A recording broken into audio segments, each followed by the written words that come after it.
Wrestling fans, I'm August Kai, and with me is someone that I've known for well over 20 years. I've known him from Sinray to so many different names, but you all may know him as the Fans Addiction. Ladies and gentlemen, please welcome Lonnie Valdez. Lonnie, great to see you again. Good to see you again, my friend. How have you been?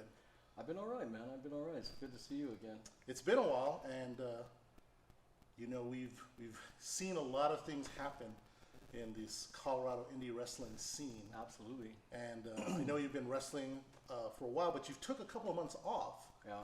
Kind of disappeared for a little bit, and I know some people were asking, you know, what happened to Lonnie Valdez. Would you mind just kind of telling us or get us up to track to where you are? Yeah, absolutely.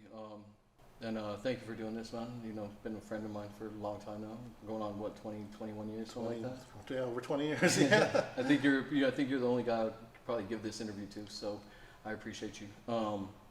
Basically, what happened was a couple of years ago, as a lot of people know, one of my good friends, Epic, who you knew, he passed away. I took that very hard. Went into kind of a depressed state, got my way out of that. And then last year, our other good friend, Trajan, passed away. Now, you know that these guys were my best friends. We owned Saga together, and you worked for us, They're also just incredibly close people to me. During that time, in those 13 months, I also lost both of my grandmothers and one of my uncles as well. And it just got really hard, and I was just kind of spiraling in depression. I've been going through depression since 2014, and just kind of learned to live with it, and that was just part of my day-to-day. But when those two guys passed, it really got rough, and it really got hard. So I decided to take time away from wrestling. It was kind of figuring out what I wanted to do, and if I even wanted to do it anymore, because the ring, wrestling, really reminded me of my two friends. Just I've wrestled them, how many times each, so many times. So every time I show up to shows and stuff like that, it would remind me of Epic or Trajan. And so last year I had a match against Caleb, and I got beat pretty bad. And after that, I kind of decided I'm just going to take as much time as I need to kind of figure my way out of the mental state I was in, And it got pretty bad, got pretty dark. I just kind of spiraled, and then eventually, it led to me having a full-on mental breakdown. And it got really scary, man. Like I know now that I have survivor's remorse, survivor's guilt. Right. And so, my two best friends are gone, and I'm still here, and it was hard for me to deal with that and come to grips with that. So, I ended up 4 months ago. I ended up having a really bad mental breakdown, and I had to call a lot of friends to come help me.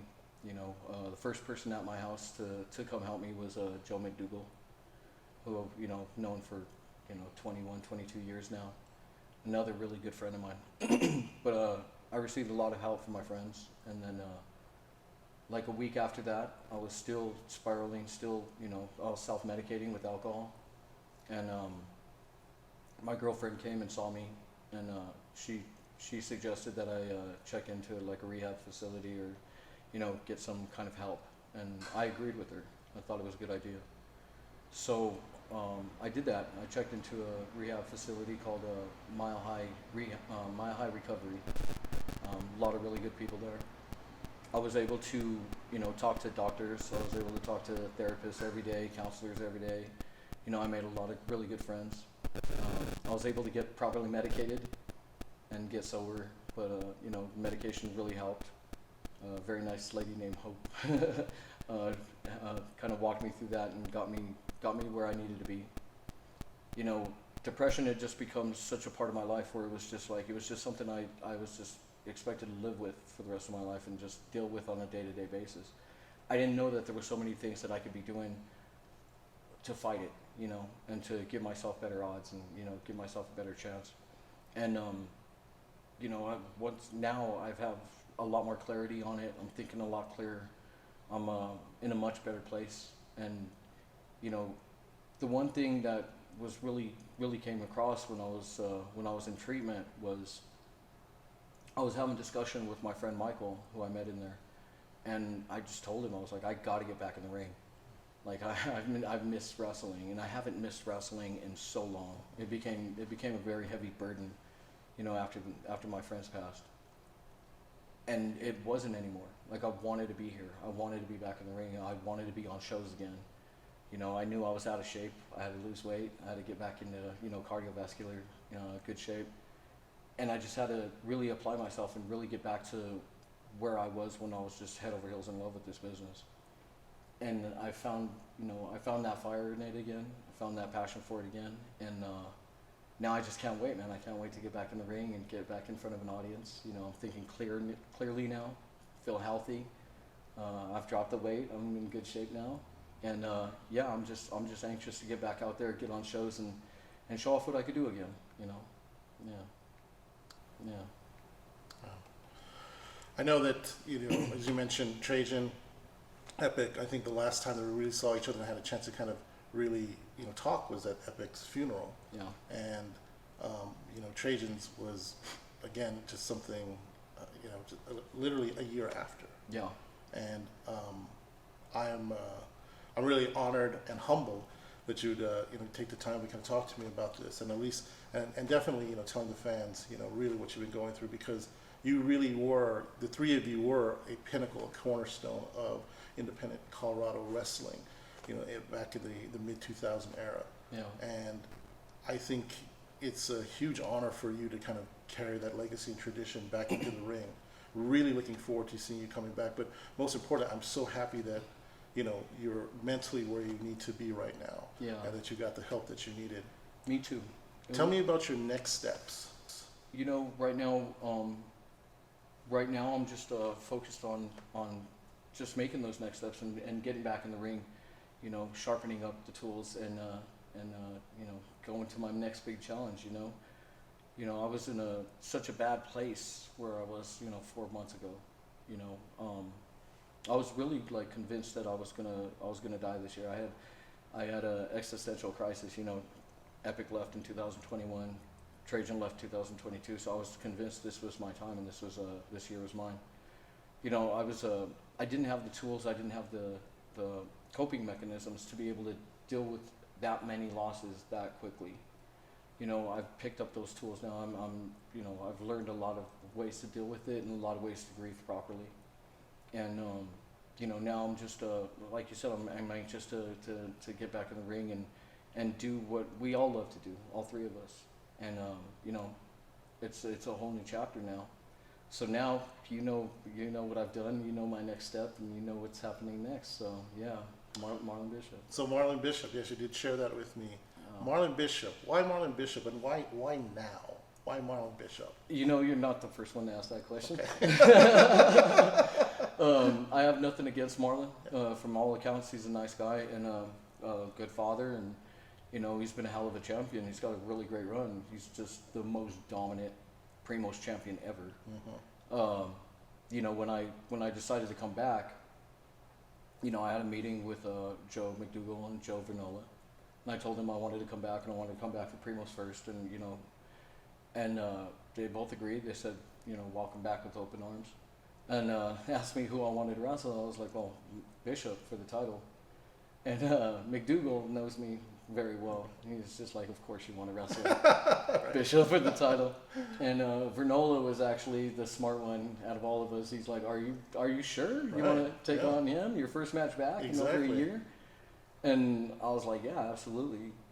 And you know, it comes down to one thing. It's really simple. Like I need to go up against somebody like that. I need to take this seriously. Mm-hmm. I need to commit fully to getting back in shape and getting ring ready, and you know, no challenge is going to be bigger than that. I need, like, nobody's going to motivate me and light a fire under my ass like the champ. You know what I mean? He's the top guy out here, and that's exactly who I need to be in the ring with. You know, Marlon's the most dominant PRIMOS champion ever, most intimidating PRIMOS champion ever. You know, but my name's on that belt three different times. I've been PRIMOS champion 3 times. You know, some say I'm the greatest PRIMOS champion ever. So I want to test my mettle. I want to be back in there, and I don't want to short myself. I want to get back to where I was. I want to get back to the main event.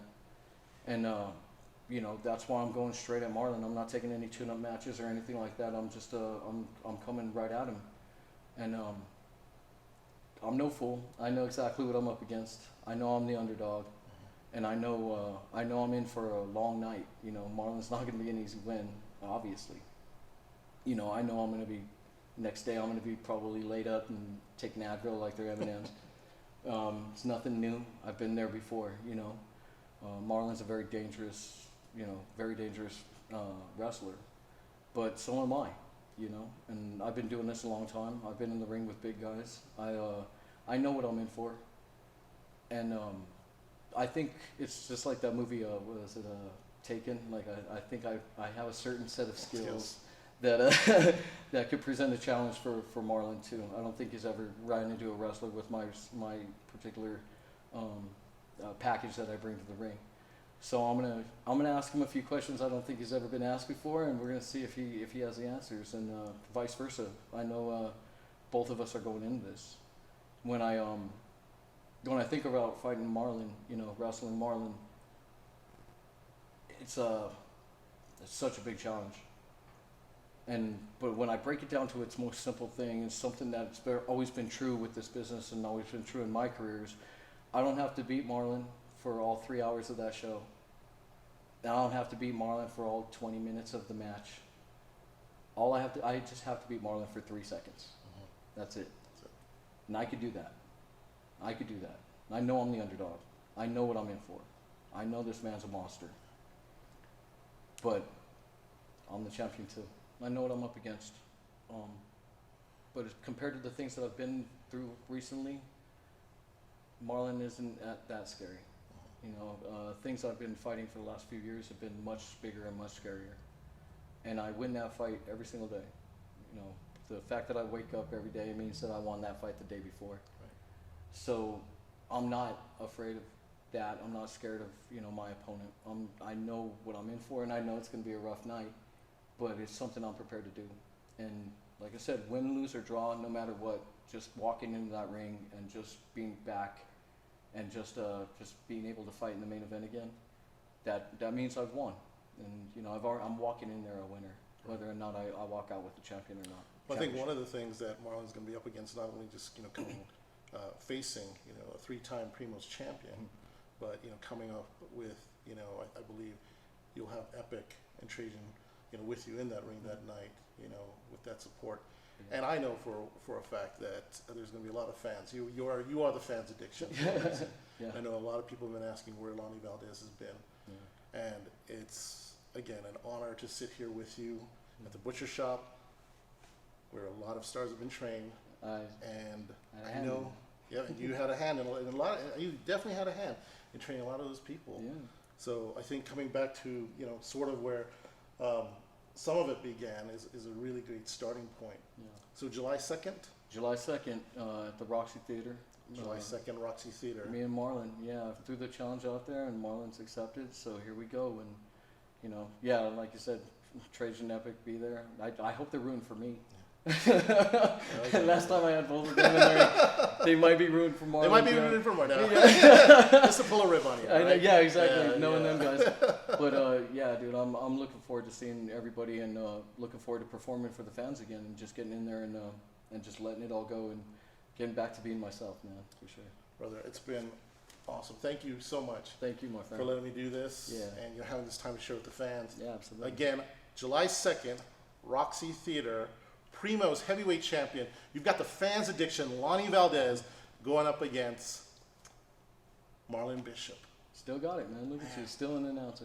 Still get it too, very. Yeah. Thank you so much, brother. Thank you, man. Appreciate it. I love you. Love you. I love you, man. Hey, leave that in, the love part.